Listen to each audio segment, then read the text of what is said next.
Hi friend, I'm Olivia Smith. Thanks for visiting my YouTube channel where I share the latest global news every day. You can also read more news on TimeGlitter.com. You can find all the links in the video description below. In case the link isn't working, simply copy and paste the link into your web browser, hit enter, and you're good to go. Now let's jump into today's news. News headline: EPA again oaks use of toxic herbicide linked to Parkinson's disease.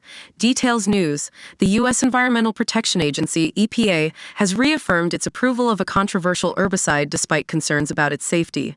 The herbicide, paraquat-based, is widely used on American farmland.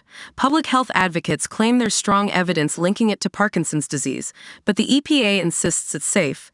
In 2021, the EPA reapproved paraquat-based herbicides for use, prompting a lawsuit from agricultural and public health groups. They argue that the EPA disregarded scientific consensus about the herbicide's connection to Parkinson's. Although the EPA promised to review the latest scientific findings, its recent draft report reaffirmed the safety of paraquat. Plaintiffs in the lawsuit, including the Michael J. Fox Foundation for Parkinson's Research, claim the EPA overlooked evidence of the herbicide's risks. Critics accuse the EPA of prioritizing industry interests over public health by reapproving paraquat.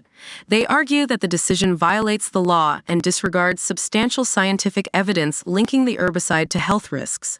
The battle over paraquat has been ongoing for decades, with many countries banning its use.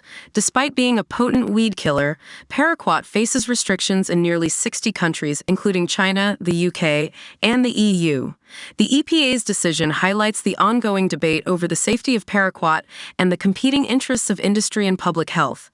Every year, around 8 million pounds of a herbicide called paraquat are sprayed on crops like grapes, almonds, soybeans, cotton, mainly in places like California's Central Valley, Iowa, and the Mississippi River Valley. Its use in the U.S. has tripled between 2008 and 2018.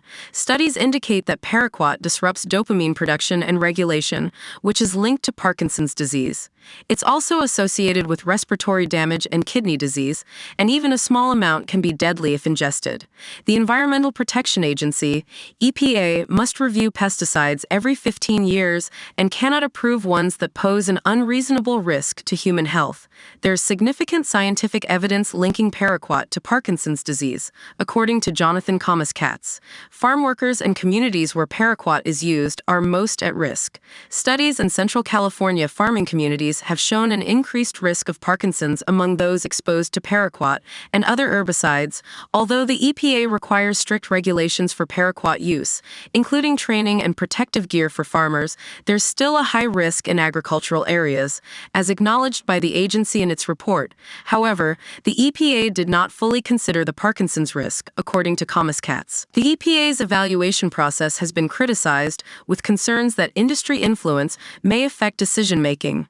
Internal documents revealed efforts by the manufacturer of paraquat, Syngenta, to influence regulators and downplay risks. Despite its initial decision to keep paraquat on the market, the EPA has indicated it will review more scientific evidence and could change its stance in the final report next year. Katz emphasizes the importance of following scientific evidence and joining other countries in banning paraquat to protect public health. Remember to hit the like button, drop a comment, share with others, and subscribe to the YouTube channel.